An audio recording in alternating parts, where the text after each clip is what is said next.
My OCD is kicking in again. We have to do the first one first. All right, John. Introduce the first part first. Who do we have today? You're listening to the WannaBes Mobcast. So today, we have invited Simon Cudby, who is a renowned photographer, videographer, author, and what else do we say he was?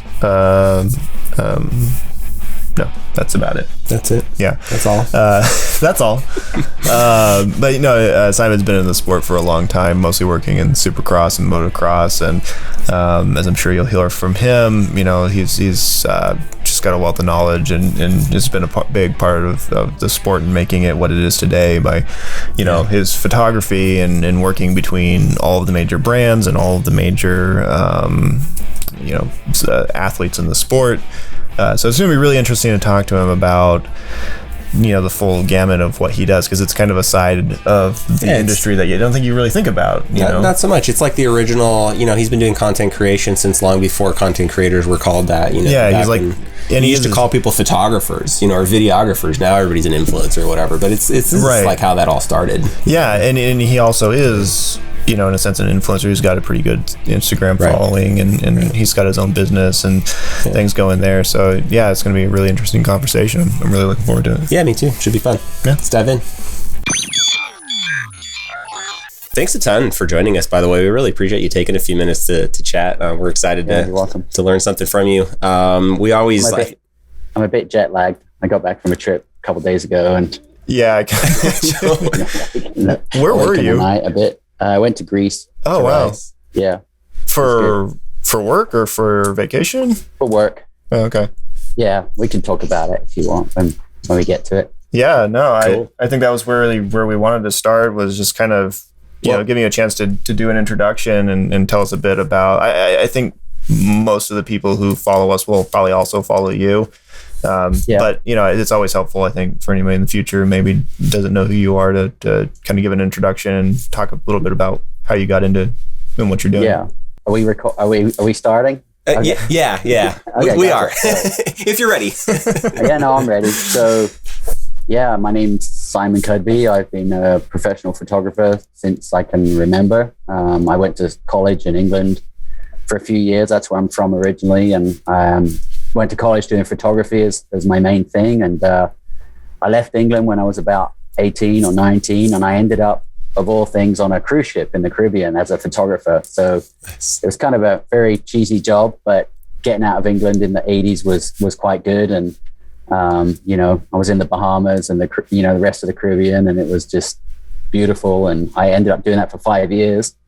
Ended up in California. My wife's from California. And eventually I met this German guy at this pro photo store that did rentals and stuff. And at the time I was assisting for other photographers, and I met this guy, Rudy, who's passed away since then, but Rudy connected me with these photographers, and I ended up assisting and gradually worked my way by chance, actually, just meeting the right people at the right time. I ended up doing some mountain bike photography and partnered up with a couple guys, and we had an ad agency in the mid-90s, and we were quite successful. And after that, I worked at GT Bicycles as their in-house photographer, but at the same time, I was still freelance, so I could still go and do other stuff. And it worked out really well. And that's where I met the guys from AXO, riding gear. And GT was a distributor for AXO BMX gear, because GT was a big BMX company as well.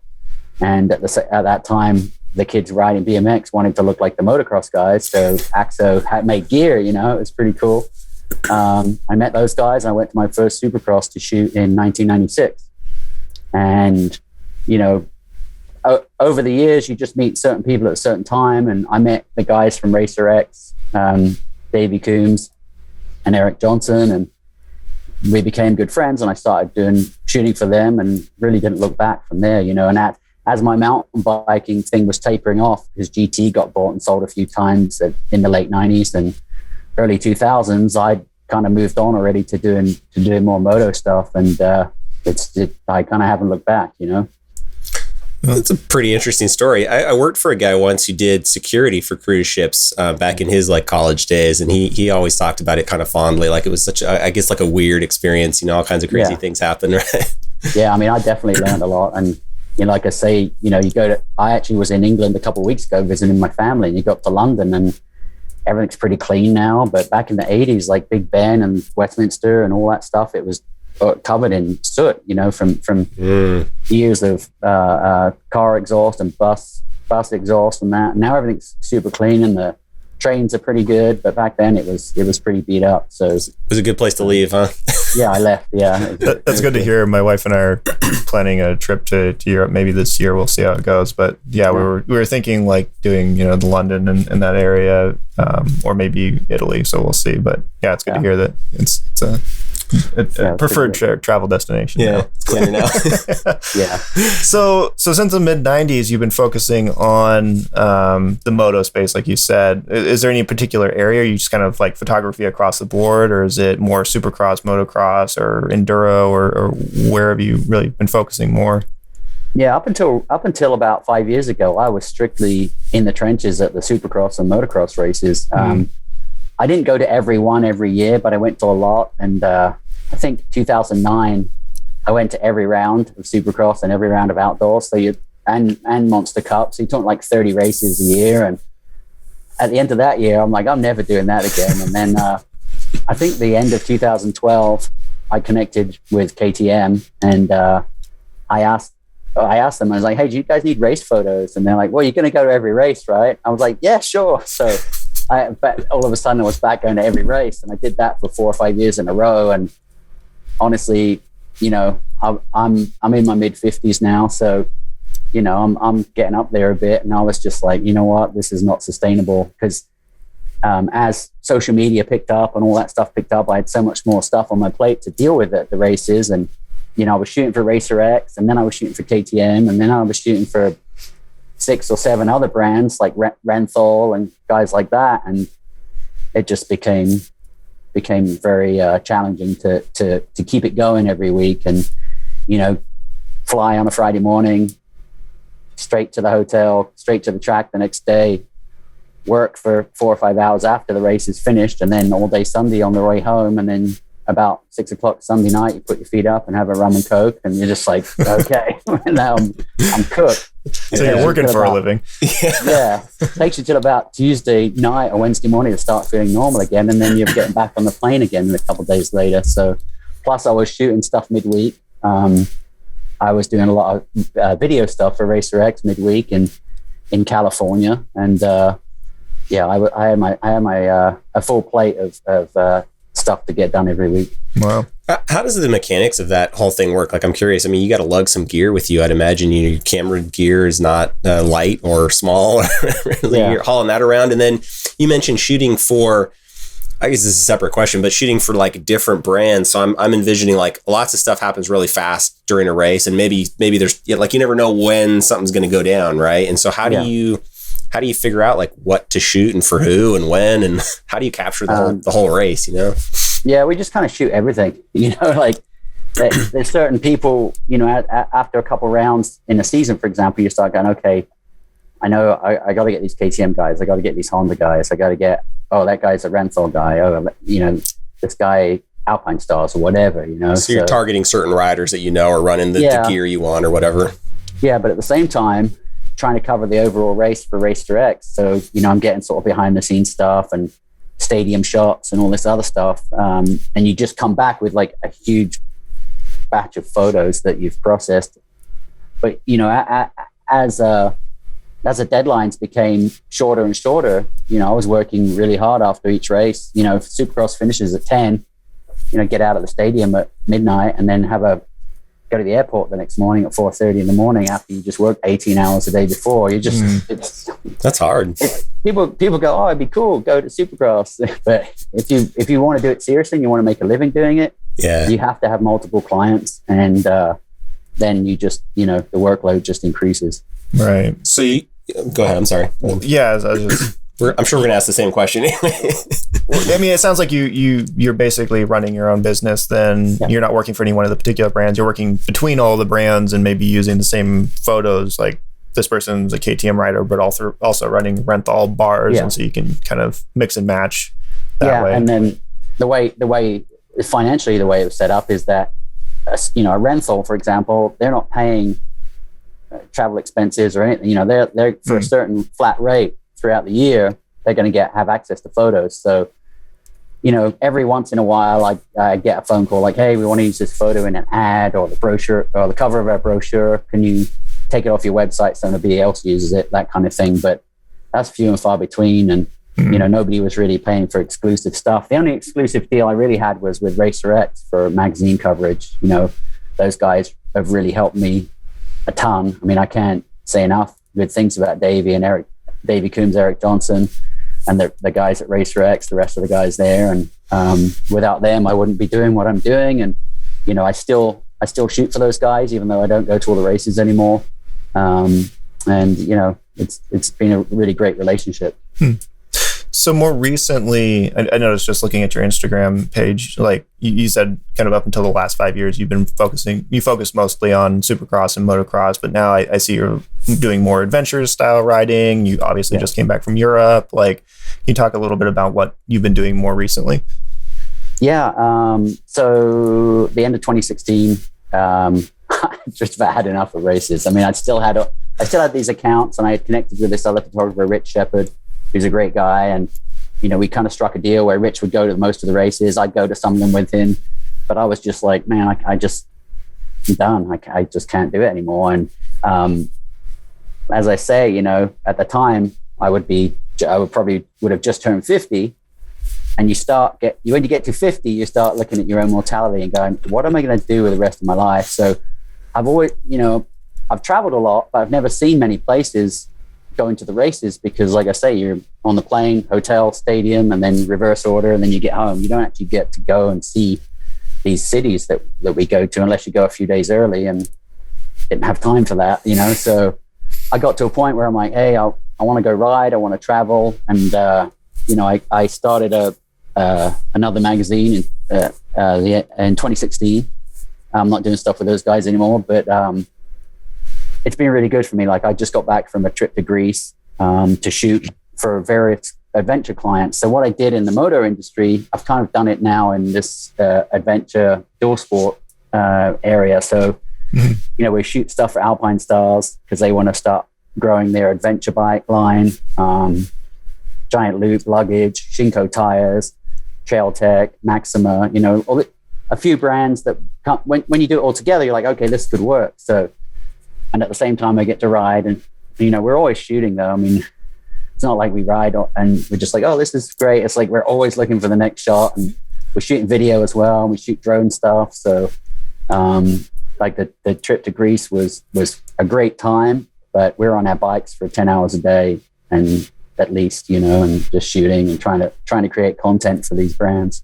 Yeah, that's really cool. Like, we can relate to that because we run a small social media channel too, and like, I totally relate to like, that's that would be a cool shot if I was just standing over here and you got to jump off the bike and run over there and do it again. Do it 2 or 3 times until it looks good. Well, I think too that again, I keep talking about age. Like, we used to go ride motocross when I live in Idaho now for the last 3 years, but I used to live in California for 25, 30 years, and we'd go to Elsinore when it opened, and we'd go to Pala, we'd go to Glen Helen, and I didn't really start riding dirt bikes until I was 30 or 29, and so I didn't grow up in England with a dirt bike, or it wasn't part of my mindset really. I mean, we'd ride 10 speeds or mountain bikes when they came out, and the motocross thing just kind of happened in the mid 90s, and we had a buddy that showed up at the ad agency I talked about earlier, and he had a CRT 50 that was all black and white and super cool. And man, we're like, man, that's cool. One of the other guys was riding too, and we all bought dirt bikes, and you sort of learned from there. I mean, I was a bone stock beginner, So then we go to the races and all that kind of stuff, as I was working, but we go ride midweek if we could, just a practice day. I never really got into racing or anything myself.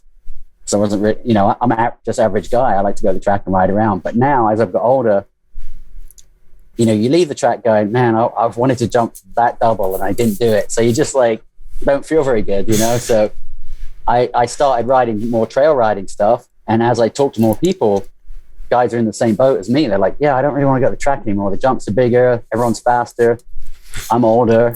I want to go places and ride with my buddies. And at the end of the day, you know, if we go to Baja or something, you know, stay down there, go get a beer at the end of the day, sit on the beach, and then go ride all day the next day, you know? Sounds amazing. There's a whole different world outside of racing. We did a trip to Iceland a couple of years ago, and there was a couple of journalists from England that were in the motorcycle industry that went on the ride too. And I think it was like one of the times Eli Tomac was at Millville and he could clinch the outdoor championship. And my buddy Randy, who I go on a lot of trips with, we were talking to these guys. We're like, oh, do you know Eli Tomac? He might win today. And they're like, who? Like they didn't even know who Eli Tomac was, like the top guy at the time, you know? And so there's this whole other world of motorcycling that people don't see when they're so focused on Supercross and motocross.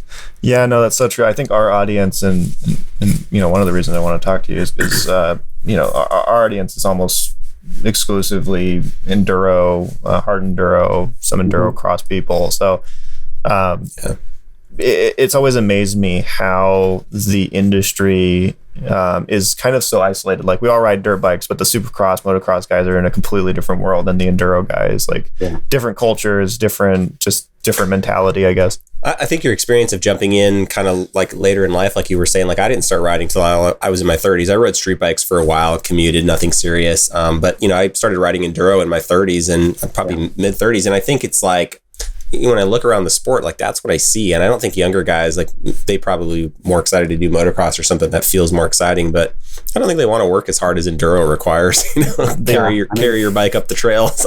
Oh yeah, for sure. So yeah, I moved to Idaho, like I said, 3 years ago, and there's a group of guys here that are my age or older. Nice. And the first time I went to ride with them, you know, I'm like, oh, I've ridden in the desert. I can ride. I had a Honda 450 RX, which turned out to be completely the wrong bike for a single track in Idaho. And I meet these guys at breakfast before we go out, and I'm looking around, I'm like, none of these guys look in shape. I'm like, okay, I got this, you know. Not saying I was in shape, but I was like, well, you know, I'm off the back straight away and just really struggling. So I've been riding with those guys over 3 years, and I feel like my skill level's gone up a lot, you know, just on that specific kind of trail. There's tons of single track here in Idaho, and it's, you know, side hills and steep downhills through trees and that. And now you're talking our language. I'd never really done that before. So that's been an exciting sort of new learning opportunity living here. And I'm really happy to have good friends here that let me tag along and don't mind waiting for me, you know. Well, that's so. We have a whole mantra about riding with guys faster than us, and you know, sadly they have to wait for us. But that's how you get better. I mean, that's exactly. That's how it is. For sure. But I mean, Idaho has some world class, you know, enduro single track style stuff. Yeah. That's amazing. Yeah, I mean, we get out there, and it's the first time I've been on rides with guys that bring chainsaws on their bike. No, right? What the heck? Like, that's real? Like, people do that? Yeah. Yeah, that's pretty cool. Yeah, it's a whole other thing, and I think that's our kind of niche in the world. But I do realize that there's a lot going on in some of the other spaces. But it's just I don't know. I guess so. I just turned 40 this year, so I'm right there with you. I'm not hitting a big jump. Like I want to keep my legs, you know. Yeah, I hit the tabletop, so I'm not doing any doubles. Yeah. The younger guys bounce a little easier. Yeah, that hurts when you hit the ground now, for sure. It does. That's very fair. But you also you're still doing some mountain biking, or did you ever like riding? I mean, or is that ever a thing for you?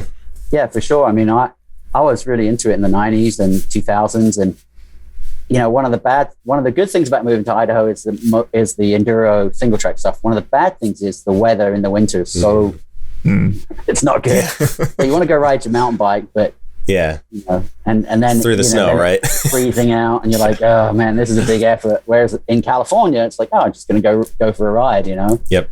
So I was riding regular mountain bikes in California, but then when we moved here, I connected with Intense bikes. I actually have the hat I found, Intense. Nice. And you know, I have a regular Intense bike that I, you know, sometimes I'll ride, but I have an e-bike now. They're Taser e-bike, and there's so many good trails here, and a lot of the same people that I ride enduro with also ride e-bikes.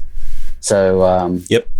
There's a little group here that get together and do that. I think that's interesting to hear. I've been hearing more about that, and so I also ride an e-bike. Let me back up. I put my wife on an e-bike so she could keep up with me and we could ride together, and I could still get a workout. And then I liked it so much, I got one for myself. So it's right. And when you do it, you don't want to get back on your other bike. I can't go back. No, and it's like, and I don't. I think people misunderstand when they haven't ridden. They misunderstand the point of it. So for me, it's just I'm doing the same workout, but I'm doing it 3 times faster, and I'm having more fun at it. Going twice as far. Yeah, exactly. So and I think for me too, like, if I went and did a regular ride on my regular bike one day, and the next day I'll be like, man, I'm aching today, I might not go. But if I can go on my e-bike the second day, right, you're out again, So exactly. I'm just waiting for the weather to clear up a bit. It's been a bit raining here again the last week. Yeah. So just ready to do that. But yeah, mountain biking has been really good, and I think there's a definite connection. The moto and the mountain bike stuff. When I used to shoot mountain bike stuff in the 90s. When I started shooting moto, it was cool because all the mountain bike guys wanted, they looked up to the moto guys, so interesting. The styling, the full face helmets and all this sort of stuff started happening. And right. They definitely have a lot of respect for each other now, Yeah, for sure. Yeah, I think mountain biking and enduro, trail riding, pretty similar sports, and there's crossover skills and all sorts of things going on. But I was just so I noticed when I was looking around online, just kind of ran out your background in the sport. You've also done a little bit of videography, and you're also you've authored a lot of were they catalogs or what was that? I noticed that you popped up as an author in quite a few different areas. So yeah, well the author thing, and I was shooting for Fox a lot in the 2000s, sort of late 99s, 2000s, and I still have a great relationship with those guys. And Greg Fox, who was one of the brothers, in 2001, we sort of struck up a deal together to do a motocross book, and it was called American Motocross Illustrated.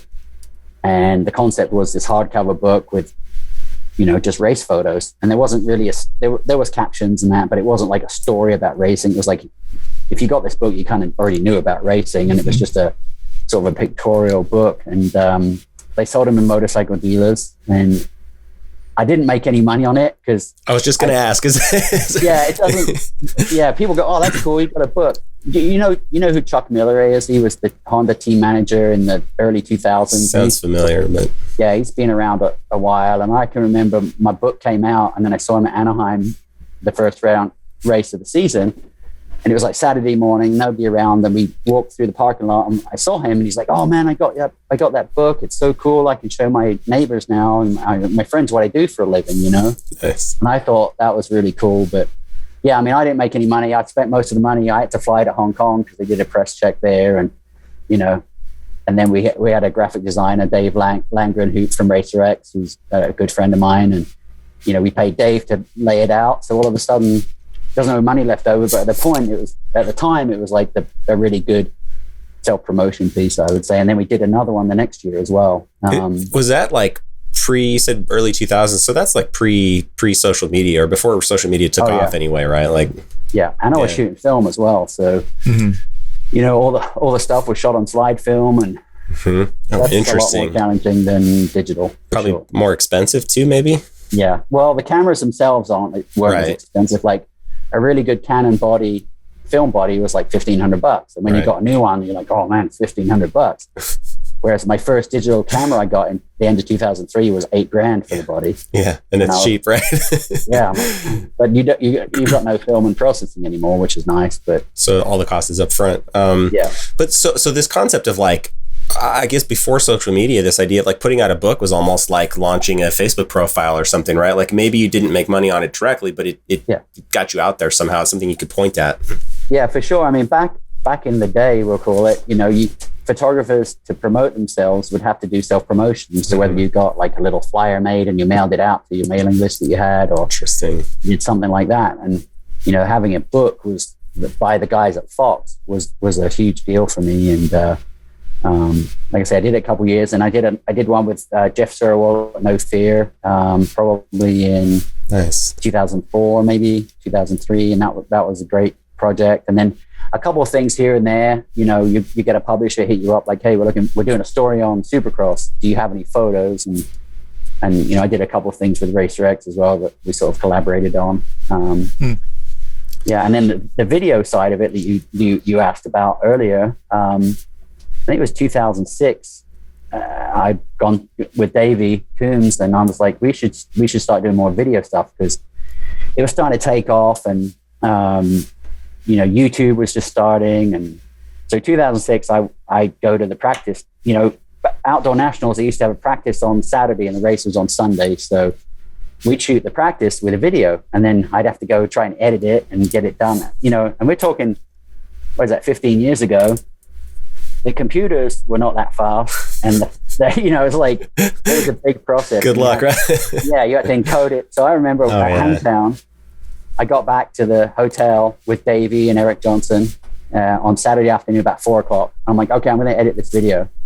And those guys are like, are we going to go get some dinner? Well, they roll in at 11 o'clock at night, and I'm on the computer. And they're like, what are you doing? I'm like, I'm doing this video still. I'm trying to get this thing loaded, and the internet wasn't very fast. So over the years, the sort of Racer X Films thing has been pretty good, and they've got guys shooting the races now that are really good. But I've done a ton of bike test videos with David Pingree, Chris Kiefer, those guys, and not much in the way of big. I wasn't really involved in like any of the big Fox videos or anything like that. It was just really low key. And I mean, I'd go to some, go to Glen Helen on a Thursday and shoot a video of just guys practicing. And back then we put music to it, and we've found out that putting music to it, people don't like. So they just want the raw sound of the bikes. And that's about the extent of my video stuff. And then on these trips that I do now, these adventure trips, I'll produce a little video at the end. So we're shooting photos, then we're shooting video, then we're shooting drone, so it's a lot of stuff going on. I was going to ask, when you were talking in the beginning about doing like the shooting photos for the adventure rides, for example, like how relevant are photos still as opposed to video? It seems like I would think video has grown as a piece, but. Yeah, I think video is definitely the future, but, I'm a photographer 90% of the time and a video guy 10% of the time. So my background's photography, and I just kind of dabble in the video part of it.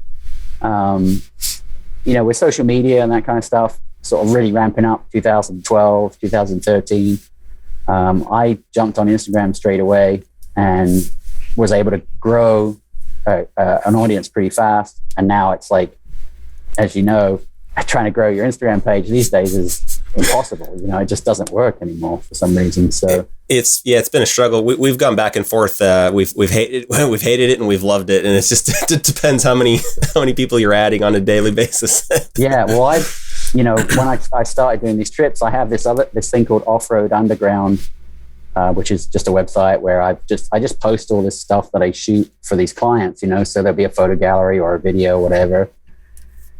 And the Instagram is Off-Road Underground Official. And it's just doesn't really grow very much. I mean, I started at the beginning of the year, and it's got like 1,000 followers right now, which isn't much. And my own personal thing has much more.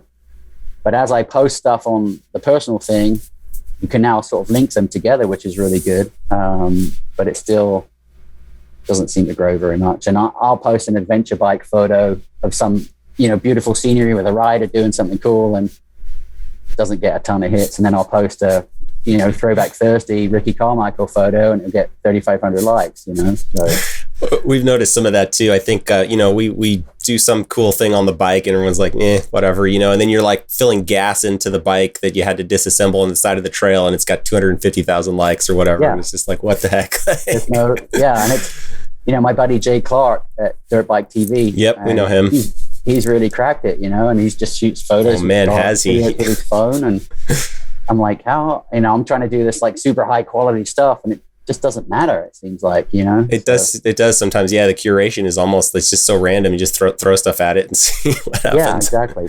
Yeah. He's definitely cracked the formula though. We'll have to, he runs the chin mounts that we make. So that's how we got to know him. But, he's, I think just being prolific on it has worked for him because he seems to produce quite a lot of content, and I'm impressed how, when we started following him on Instagram, I want to say he was in the, I don't know, 50s. 70, something like that. And he's 250 or something now. I mean, he's just exploded. So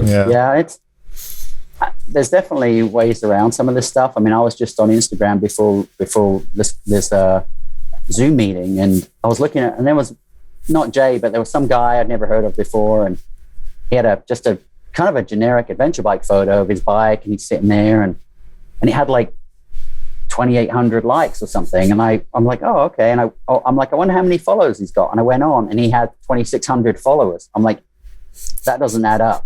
Something does not add up there. So there's some numbers you see on Instagram and that just aren't. One of the things that we've been on Instagram for, I don't know, 4 or 5 years now. And it took a long time to kind of get any traction. And one of the things that we've noticed is TikTok kind of broke the algorithm model. So their approach was, let's throw up these videos, but let's not feed them to people based on how many followers an account has. Let's just they have some other algorithm that they run, and every post kind of stands on its own, and you could have 1 million followers and throw a post out that goes nowhere. Yeah. And it was different than the traditional way. Instagram for all this time has been, if you had a large following, your content would get in front of those people, and so big accounts could get bigger likes on their posts. Well, TikTok broke that whole thing. And so Instagram and YouTube Shorts have kind of followed suit these days. And it's like, it almost doesn't matter how many followers you have. You put a post up, it does well. It can way outgrow you as a creator, or it can do nothing even if you have lots of followers. Yeah. It's like, it's funny because I was getting a bit frustrated because I'm like, man, something's not happening. And then I had to remember, I'd step back and go, look, I'm not in this thing to grow Instagram or to get YouTube followers. My business is as a photographer. So I have these brands that financially compensate me for producing images that they can use for their social media or their brochures or their website, so that's interesting. Sort of taking it back to basics where it's like, I'm not worried about Instagram and that really, it'd be great if it grows, but I have these clients that I'm producing content for, I think that's a really interesting point. I think we've gone through something similar with that, John. Is like, it was to show, products we were involved with or something like that, and not necessarily just to get likes. And we've ended up growing fairly consistently on Instagram these last few months. But it was, I think, because we took your approach that you're talking about of stepping back and saying like, this isn't to grow. This is for another purpose, and we need a portfolio for people to be able to look at for other reasons, and then it started to do well. Well, that's the same with that website too, the offroadunderground.com website. You go on there, there's not a ton of content on there yet because I've only been doing it a couple months, but gradually it'll grow, and over the years it'll grow, but that's not, I don't make money from that, Right. It's not real, it's just a thing that, like a placeholder for content I'm doing, I think those are words of wisdom for anybody who's, we talk to a lot of sort of small time creators, people who are like, oh, I want to put some stuff up on Instagram and see what happens. But I think you're either going to get lucky and blow up, which doesn't happen. It's like winning the lottery, right? Or you're going to have some other purpose to it, and you have to be okay with that. Yeah. I mean, I was really lucky. I was in the right place at the right time because I've been going to the races a lot. I know all the riders. So, when Ryan Dungey and Ryan Villapoto were winning stuff, I'd send them photos that next day or whatever, and they'd post stuff and they'd tag me, and all of a sudden that helps. Yeah. It would grow. So, but now there's so many people doing it. It's like the music industry, right? It's really hard to find good music because you have to wade through so much stuff to find it. You don't even know where to look anymore, Yeah. It's definitely overload. Yeah. But what's funny about it too is like we fancy ourselves, I guess, creators, whatever. I mean, we're trying to grow it, but it's like we don't spend that much time actually browsing. There isn't time for that. Like I throw stuff up and then I get back out and ride or work on the editing or whatever I have to do. And it's like, yeah. Well, that's when I was shooting Supercross and that, I never really looked at any other photographers' work or any other magazines. I just, partly because, come Sunday night, I don't want to look at any motorcycles exactly for a couple of days, but after I've cut our rides, I don't care who else is out there riding, like whatever. I've seen enough of motorcycles for a minute. Yeah, for sure. So, I just sort of did my own thing, and I was lucky to, I say, be in the right place at the right time. And, I get hit up occasionally by young guys and young girls that are like, hey, how do I get to do what you do? How do I become a motocross photographer? And part of me wants to say, just don't. Good luck. Yeah. Unless you have 5 accounts, you're going to be paying your own way to do it. And that's not a smart business model, That's an interesting, I think one of our questions was how do people sort of build this career maybe that you have, and maybe you just answered that. Yeah. It's like I say, there's no like, sort of repeatable path. Like I took a path, and I met Eric Johnson from Racer X. Then I met Davey, and that was that. And you can't write a formula saying go meet this guy, and then this will happen, and then this will happen, and then you'll be here. It just doesn't work like that. So, I've had really good relationships with like KTM and Honda, and those people are my friends now. And now that I'm doing this off-road underground thing, like KTM's helping me with bikes and that kind of stuff, and they want to see these trips we're doing. They want us to be on an orange or a white bike or a red gas, and that it's just subliminal now. It's not right sort of in your face. It's just, it's another orange bike, That's interesting.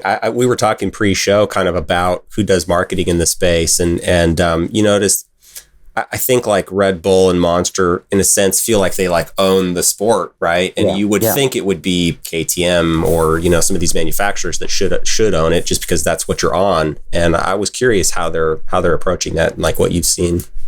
Yeah, I had a really good relationship with Monster. Like I talk about my friend Eric Johnson, that was one of the founders at Racer X. Eric worked full time for Monster now, and I had a photo deal with those guys for a few years, and it was really good. But their output of imaging and all that, like Red Bull is a media company. You think they're a drink company, but now they're a media company. And that they told me that like 10 years ago, like, oh, we're going to be a media company. I'm like, okay. And I didn't understand at the time, but now I get it, so. They've done quite well in pushing that direction. I think that makes some sense.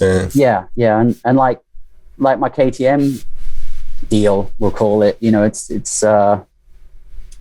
it's difficult because I had a meeting with John Hines, the CEO, and a couple other guys there, and he's like, well, what are you doing now? What are you? Are you a media company? I'm like, not really. I don't know, like, so what I'm doing, these trips and producing content and sharing it with these brands, it's something different, I think, that maybe not everyone's doing yet.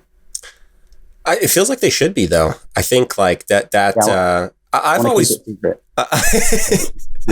Well, that's fair, but I've often wondered why the brands, like, you see it from like, I don't know, smaller dealerships or shops or whatever. They try to launch like a YouTube channel, and they produce content that's okay, but it's nothing earth shattering. But why they don't just like buy an influencer that already has a channel and run with that? Yeah, that's a good point. It's hard to grow it yourself. And right. In Idaho here, in my opinion, the best motorcycle dealer is Carl Cycles, and Jack Struthers is the owner. And he's helped me a lot with bike builds that I've done. And, we're trying to come up with, they want to grow their social media channel. And I said, look, we're doing these trips. You could have photos of us riding in Greece, and it could be like, hey, here's, Carl's customer, Simon Cudby, and his buddy Randy riding in Greece, whether that means anything to you, I don't know, but that's what I'm producing. But they want to start telling people that, hey, we do motor work. Hey, we do suspension work. We're not just a dealership where you can buy bikes. We do everything as well. And they're trying to get that message across. But as we just got through talking about, it's really difficult these days to grow that and to get people interested. And, it actually reminds me of what we talked about a little bit earlier too, about photography. What was really hard for me is I try and buy the best gear and use the best stuff and process my images and take time and try and do quality work. But it's just somebody looking at it, it's 2 inches square on their phone and they're just scrolling through it. And you're like, that was one of the hard things at 2016 that I felt like my photography was just disposable now. And I'm not saying that it should be anything special, but at the same time, it was almost like the other direction where it's like, come Monday morning, nobody cares what happened on Saturday. And those photos are ancient history, Yeah, it's always surprising how much, people take for granted how hard it is to actually create good content. It's a lot of work both for video and for photography. So easy just to consume it. Yeah. Just blow through it. And yeah. Well, that's why I like the adventure stuff and the dual sport stuff too, the travel stuff. It's kind of timeless, Yeah. It doesn't matter. I went to Iceland last year. It's still a cool photo of a guy on a bike in Iceland, As opposed to a race, which kind of fades away as the next season rolls or whatever, the next race, I guess, even. Yeah. Exactly. Interesting. But from a photo standpoint, no, it was very, the Moto and the Supercross bubble was very lucrative as far as photography because there was a new race every week and because everyone's wearing new gear and because people need stuff of their guy that they're spending hundreds of thousands of dollars to sponsor. They need new images, they need fresh stuff every week, and tie that together with a thing that needs feeding like social media, and all of a sudden you're like, okay, photography is important, Right, you got to feed the beast. Yeah, you got to keep shoveling in new content. Yeah, that makes sense. So I kind of want to just shift gears a little bit here and talk about, because in gearing up for the podcast, what kind of occurred to me looking at your career is that you're someone who has really been in social media before social media was ever a thing, right? You were creating content for these brands, the books, right? Like that's like you've really been played a a significant role in popularizing the sport, and like they say, a picture's worth 1,000 words. You've definitely taken some awesome shots, and you could describe what makes motorcycles cool, but when you see one of your photos, you're like, wow, that is sick right there. Like, I love that. And the flip side of that is, like, over the since we started doing the podcast, we've talked to a couple of people like Cody Webb, for example, and Cooper Abbott, and a couple of other people have kind of given this impression that, like, they they love the sport, but they're not necessarily like big on the social media side. They're not big on their personal branding side of things. And I think about this sport, and wish they didn't have to bother with that side. Yeah, they just want to be the racer, and it's like, in some sense, like, these racers, the people who want to make it in the sport, right? They are their own personal brand in a sense, right? Like, they need to be able to go out and promote themselves. And in the world today, we have the opportunity to do that like we never have before, right? And it shows too, because you have racers on the one hand who are the biggest guys in the sport, the best racers in the sport, and they're probably making less than some of the biggest influencers in the sport who are just goofing off out of their garage, right? So it's sort of like this uneven. Yeah, if you have millions of YouTube subscribers, you can make more money than a top racer. I mean, I know a couple of guys that are in that boat. And I thought you might have some interesting perspective on that, just because you also have a following yourself. You've invested the time into social media. You've grown that, and there's just you've sort of pioneered that for this entire sport. And it just, I was wondering if you'd talk a little bit about that side of it. Yeah, the social media part of it, like I said a little while ago, I mean, I got into it in 2012, I think it was, and Brian Staley was the editor at RacerX at that time, and we'd only recently just started doing race reports right after the race. Usually it was like they got the photos the next day and did something Sunday afternoon. And now I would be sitting in my truck uploading photos after the race, not all of them, but just a selection. And then he's like, hey, I need you to do this other thing too called Instagram. And I was like, okay, what's that? And he goes, oh, you can post photos throughout the day. I'm like, seriously, man? Like, another thing on my plate? Because at the time I thought, man, I'm loaded down with stuff already. Right. But turns out that wasn't true. But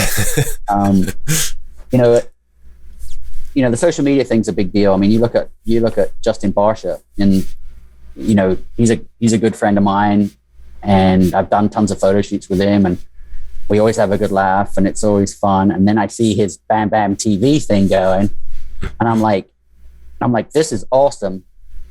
And then I go, but he's got a full-time video guy following him around.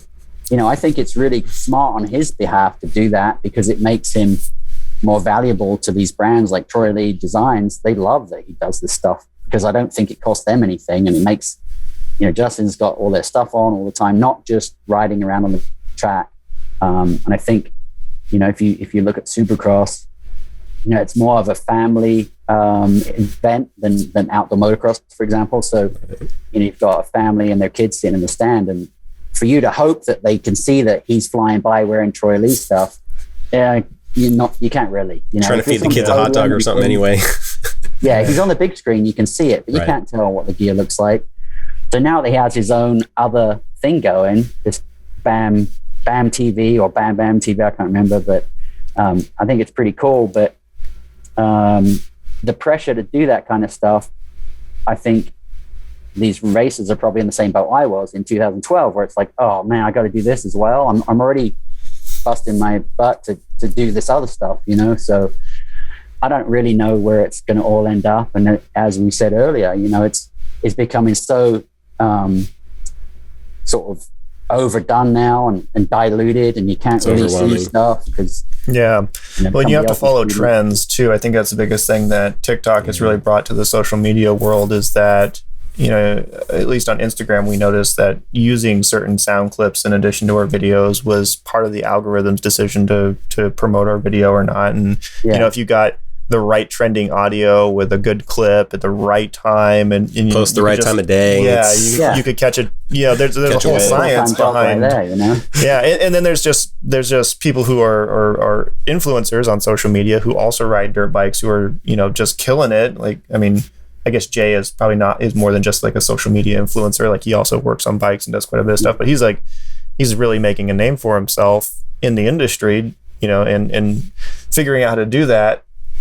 And it just seems like in a big way the racers themselves, like you said, they are busy people. They are focusing on just trying to improve their skills and grow in the traditional sense. But there seems to be an opportunity that's being lost on a lot of these guys, because maybe it is just too much extra effort, but it improves their marketability within the sport to make that investment in themselves and their own personal brand, because they're doing more than just bringing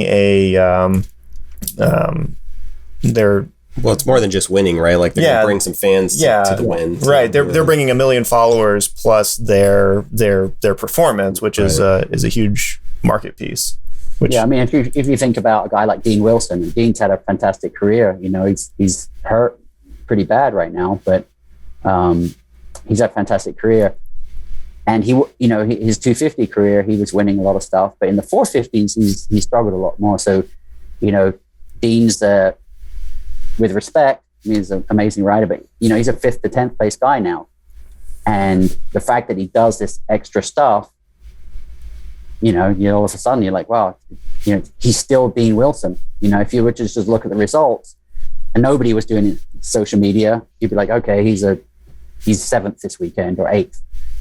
But the fact that he does this other stuff, I think, makes him valuable to Husqvarna, and maybe that's the way it needs to be, And I know Destry and Cooper Abbott, and I think those guys have a really good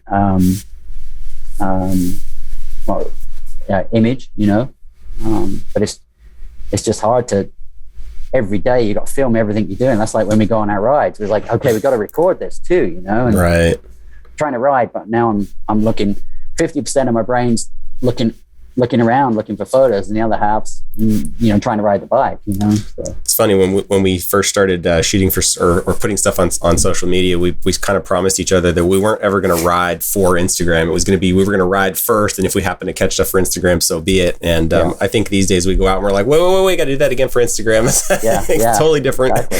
But we're having just as much fun, I guess. So the riding is the same. It is. I mean, I guess though we don't have the additional pressure of performing on a track, which is really nice. But Destry said something interesting. We actually had him on the podcast recently, and he told us that sometimes some of the race categories tend to be really top heavy, and that like the top, 4 or 5 racers maybe can make some money off of it if you're winning. Yeah. Below that, it can be a struggle just off of being a racer. And so I think particularly for those guys, having a brand is probably going to make or break the career. Yeah, for sure. I mean, I can remember maybe 5 years ago, there was a rider, and I'm good friends with him, right? And he should remain nameless, but he'd had his highs in his career had sort of come and gone, you know. So now he's riding for like almost like a satellite team or private, you know, kind of privateer, but still with good equipment and stuff. And he told me what he was making for the year from the team, and then you have to go get sponsors for your gear and all that stuff. But he's like, man, I'm out here just risking it all for not much money. And I was like, wow. So yeah, you know, it's difficult.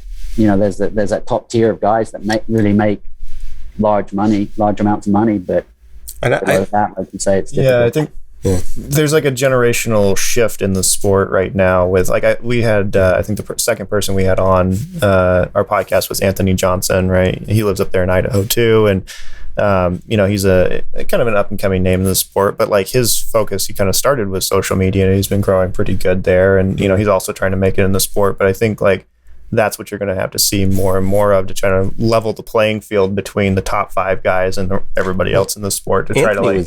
He was interesting because he told us like he obviously wants to win races, but he's also thinking about the whole thing. Like he's building a brand from the ground up. So winning races is sort of one of the ways he's doing that, but he's also working on social media and he's doing some other, you know, some local events, some like he's kind of cobbling together these different pieces to build a career out of this, not just hoping to win some races and take a check. You know? Yeah. Cause it's, you know, if you go to a potential sponsor with not just, okay, here's my results. I won this race. I got podium here. Right. You know, okay, that's great. Everyone has, you know, if you're winning, obviously your resume is different, but everyone has a resume of results. But if you have this other stuff too, where it's like, hey, look, I was in this video for Racer X, and I did this video for Vital MX, and I did this video with Jay Clark, and I did, you know, I think that, you know, you're more visible and therefore more valuable, I would think, to a potential sponsor. Yeah, I think you see that. It's not just in racing. You see it all over the place. You know, my wife's an aspiring author, and it's the same thing there. You want to get published, you bring an audience with you to show that you're serious. You know, it's like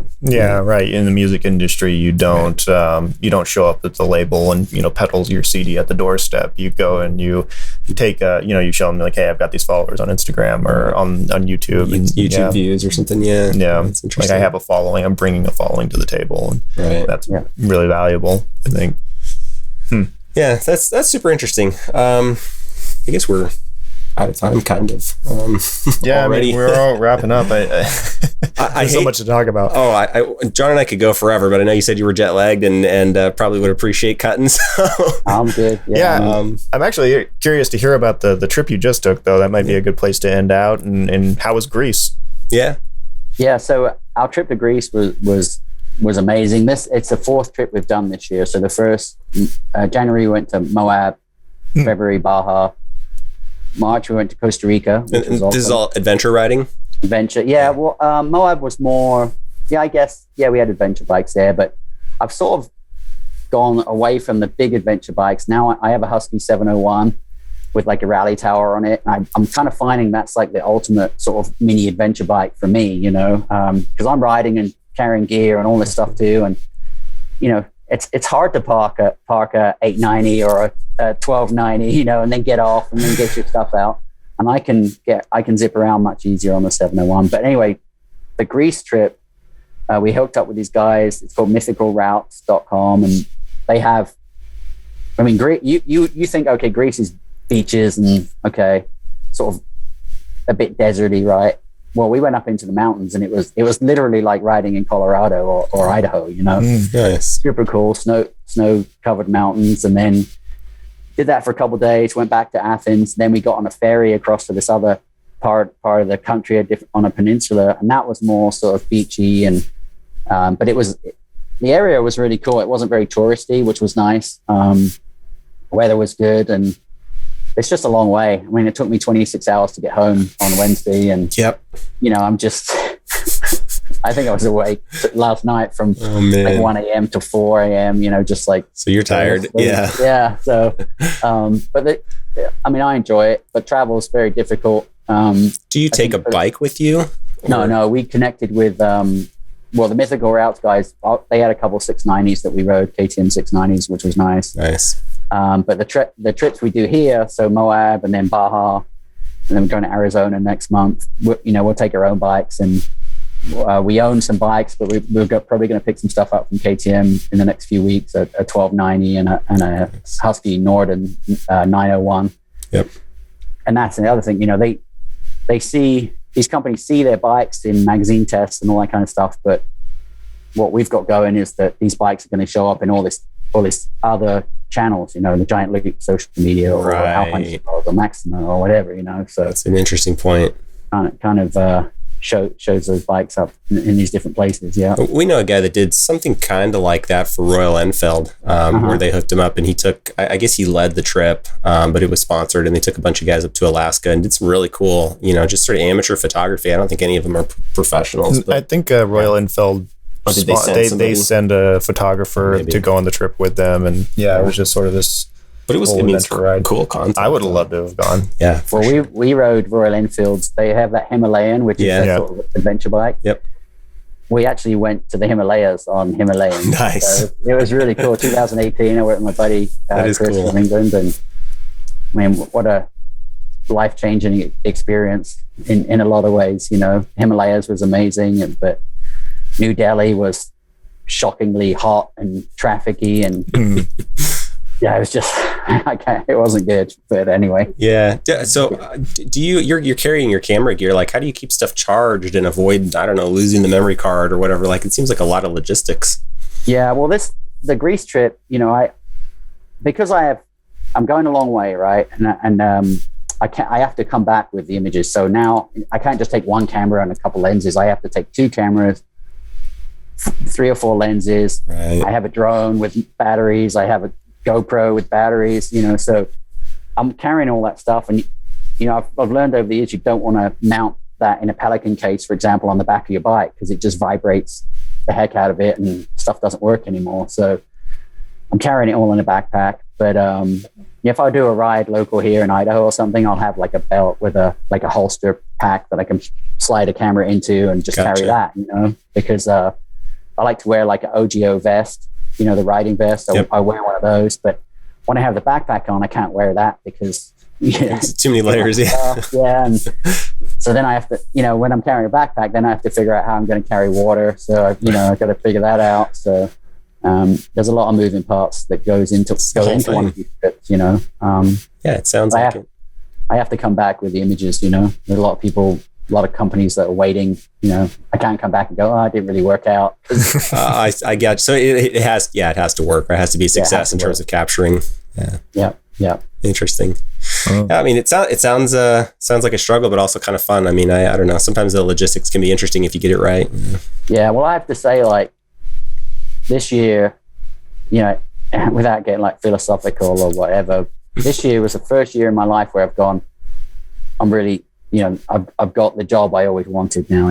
I get to travel, because before I ever shot motocross or mountain bikes or anything, I was really into landscape photography, and now I'm sort of meshing my landscape thing with my love of motorcycles, and it's worked out well. I mean, I had great times going to the races, but like we talked about earlier, it's definitely a grind, and you're there to work and not to goof off, or I have good friends, and we see people where everyone at the races is working, all the mechanics, obviously the riders. But this thing I got to go now, being able to travel and ride and document, and I'm really enjoying it. I think that's the dream. Yeah. I mean, that's what I've always worked for, is like, how do you combine all the things you want to do for your time? Yeah. It's worked out good, I met with Alpine Stars, and because I'd done all the stuff in my past, I guess I have a reputation where they're like, okay, this could work, so if I just knocked on their door and they didn't know who I was, maybe it wouldn't have worked out. But the fact that I had done stuff in the past has been really good for me, Yeah, that's really cool that you can make that pay forward and actually for what you want to be doing now. That's so awesome to hear. Yeah, what a cool place to get to. Yeah. That's awesome. I think that's probably as good a place as any to wrap it up on. Hugely appreciate you taking some time to chat with us. We will get this edited up. We'll shoot it over to you. You can take a look. And we'll get it published. But I trust whatever you guys do with it. It's fine. Is there anywhere you want to point people, anyone from our audience? Yeah, we'll places you should check out. Throw links in the show notes to whatever you think is valuable. Yeah, I mean, the offroadunderground.com. Okay. And then the Instagram is offroadundergroundofficial. Okay. And that's about it. I mean, we can do that. I really appreciate that. Yeah, of course. Not a problem at all. Hopefully we'll drive some people over that way and take a look. Your photography is fantastic. We love it. Thanks. Yeah. And I have, my own website is cudbyphoto.com, and it's just a website I've had forever. And I sort of updated that a couple of weeks ago with some, because it used to just all be racing stuff, and I've added some travel stuff and that kind of stuff in there too. We'll link to all three of those. That's no problem. Yeah. Appreciate it. Thanks, cool. guys. Cool. Thank you. Appreciate it. Yeah. Thanks a ton. We'll stay in touch, and maybe we'll have you back on sometime. We come back around. We always have more questions. We never run out of those. So yeah, I mean, we didn't talk about camera gear or anything like that. I can get to it next time. John and I could talk forever. Yeah. Well, and I'd watched a couple of podcasts with you previously, and I noticed a lot of it focused on your career and photography specifically. So I was kind of hoping to get out of that and talk about maybe what you're doing more recently and stuff like that. I think it was good. Cool. Yeah. Cool. Well, thank you, sir. That one, so I have to say this one was one of the sort of my experience of this podcast was the fastest of any of them. It flew by, and a lot of times we get to the end and I'm like already, but this one really was that way. I think it was just super interesting having this kind of organic conversation.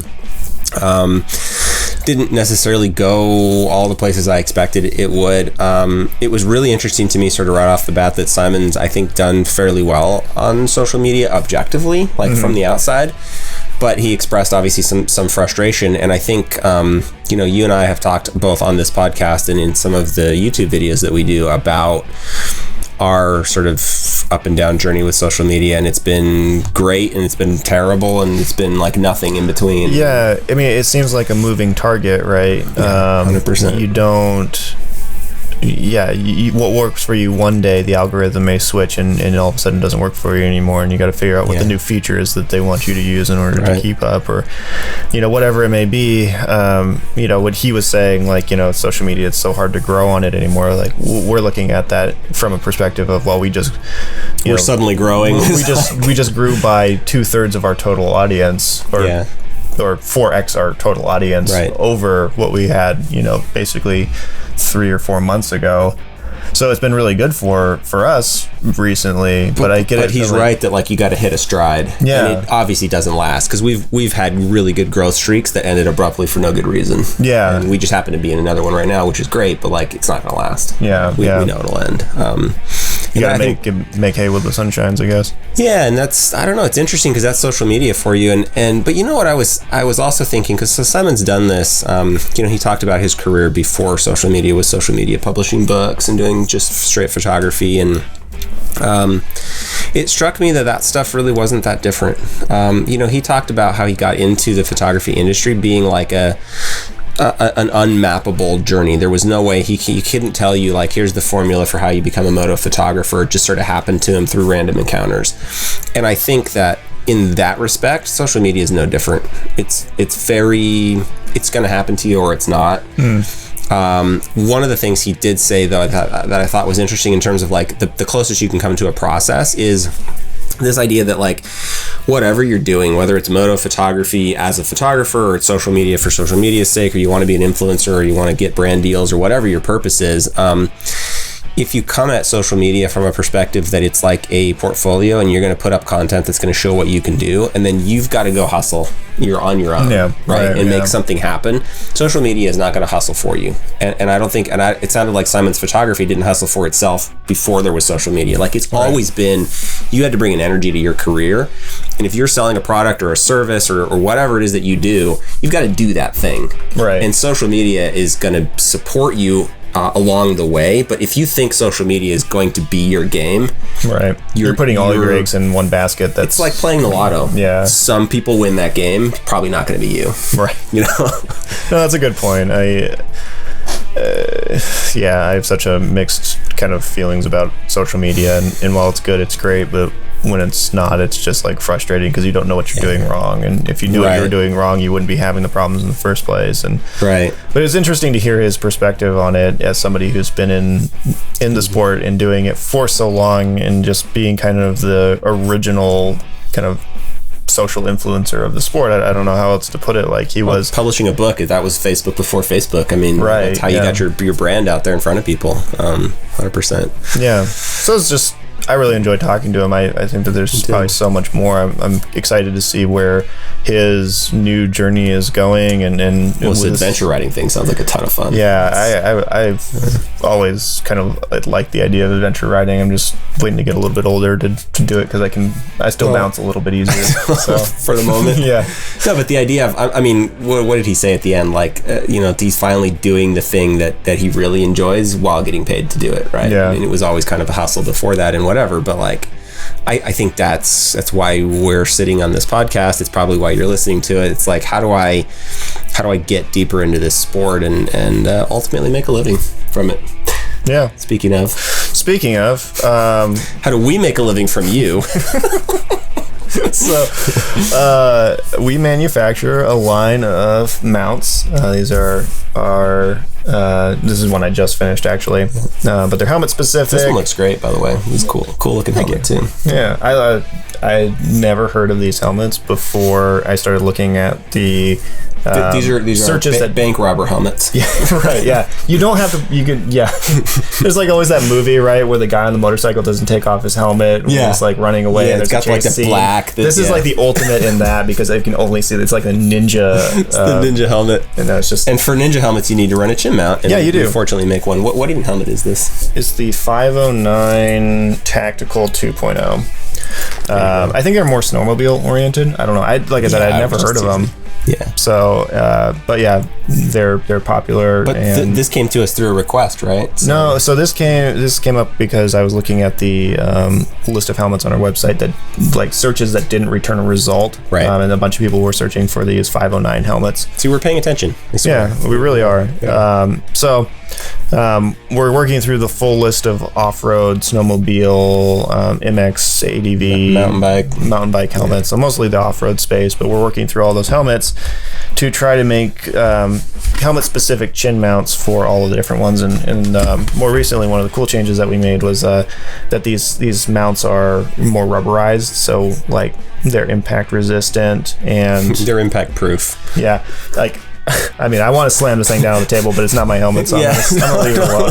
I'm gonna bash this thing out. We'll get to hitting them with a hammer in a minute, but yeah, you can't break these mounts. You could probably burn them, but if you at that point you have other bigger problems to worry about. So. Yeah, so check them out. If you're burning, links to these will be in our website, in the description down below. Yeah, the description down below to our website. We'll also put links to like Instagram and all of our other social profiles. Check out Simon's website and in particular his Instagram profile. He has some incredible shots, both from his race experience and from some of the more recent stuff. I mean, just beautiful photography. Like it really is a joy to look at if you want to slow down a little bit in this world.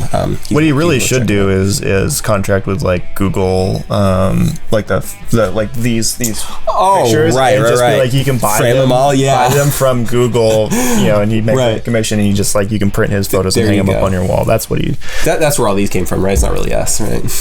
No, that's definitely me. I'm taking credit for that. Oh, that one's you. Yeah, fine. Yeah, I don't know. That one's not that interesting.